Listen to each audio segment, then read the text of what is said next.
So this week, the Prime Minister said that Christmas parties and school nativities should still go ahead.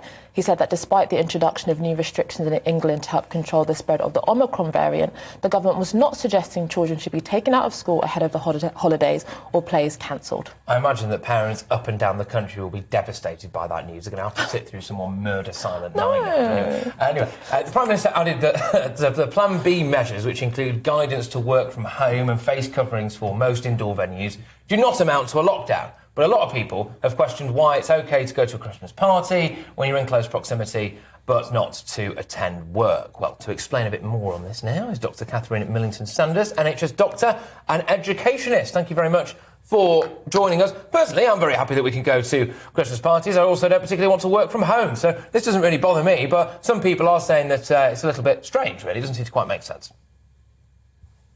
Good morning.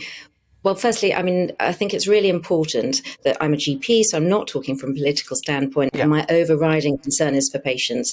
So if we look at some of the stats, we know that it's roughly 6 million people that are waiting for hospital treatment at the end of October, and we've got more than a third of people waiting more than 4 hours in accident and emergency. The great thing is we've done over 21 million boosters for our third vaccines. There are over 800 cases now of Omicron so far in the UK, with potential predictions of this spreading to 1 million cases by the end of the month. There are 3 key facts that are really important for us to understand, and not all of this evidence is available yet for Omicron. So that's how transmissible the virus is, this particular variant is, how severely unwell people become when you contract Omicron, and also how much of the Omicron will escape the vaccine. So we're seeing that it's highly transmissible, so we're seeing very large numbers. And so you can imagine if you're having a Christmas party and there are lots of people in a small room, no ventilation, maybe a little bit merry, where people are slightly more disinhibited, heavy breathing, really good to get the virus moving about. So we can understand why there's this opinion of having face masks, trying to work at home.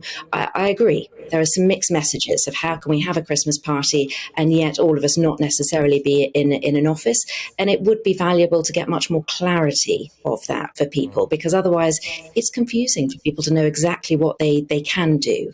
But still important, we know the things that work with Omicron and COVID in all the variants. So it is face masks, it is social distancing, it's having as much ventilation as we can possibly have, washing our hands, and also getting a lab test before you potentially go to the parties.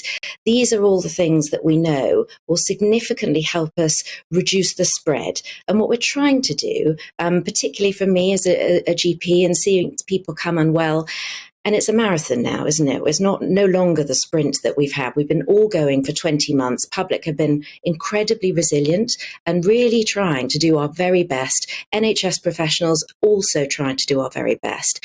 So we're now at a stage of trying to protect each other and doing the very best that we can.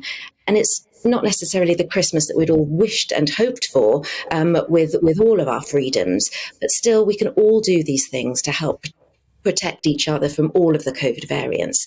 I'd strongly encourage, if people haven't had their first and second vaccines, do go along to get them. If you need your boosters and you're eligible, please do go along to get them as well. If you've had no vaccinations, there's no judgment. You're still able to go, and please do, if you want to, head along to get your vaccines if you haven't had any as well. But Doctor, you say that you're not talking from a political perspective, and I totally understand as a doctor your priority is health, but there is something inherently political by suggesting that people's, events or even businesses should be prioritised under public health, because that is fundamentally a political decision. And I think many people would think, even though health is fundamentally important, obviously, to life and society, so is the things that make life meaningful, which is relating to one another, contacting one another, being in physical spaces, and having that kind of intimate relationship with other human beings. So why do you not see the kind of prioritisation of public health as something that isn't political? Well, I have to talk from my standpoint, which is obviously a GP and a doctor and seeing patients. And to me, it becomes really important that we follow the science. And, as we do in science and as in medicine, we do follow the public health messages, we do follow the science and the data. And that is something that's evidence-based. It's something that's undeniable. So with things like COVID and the Omicron variant, it's really important that we follow the guidance. So far, we know it's much more transmissible, and we know the things that we can put in place to reduce the risk, particularly to people that we love and care about that may be more at risk of getting and being affected by it. We don't yet know the science of how severe the Omicron cases will be, how many people will end up in hospital with it, because we're just literally seeing these only a few weeks of Omicron in the UK evolve. But you say that the science is undeniable, but where do the public then come in? When do they get the chance, as people that aren't scientists, to be able to make decisions about what they believe is right for their own lives and families as individuals, making their own moral judgments? Because I think this suggestion that the science is undeniable is almost everybody has to follow it unquestionably. When do you think we move to the stage where we can actually make decisions over our own lives? I think that's interesting, because I would perceive that people are and have been able to make their own choices. So we know that roughly 5 million people have not been vaccinated, and over 88% of people actually have been vaccinated.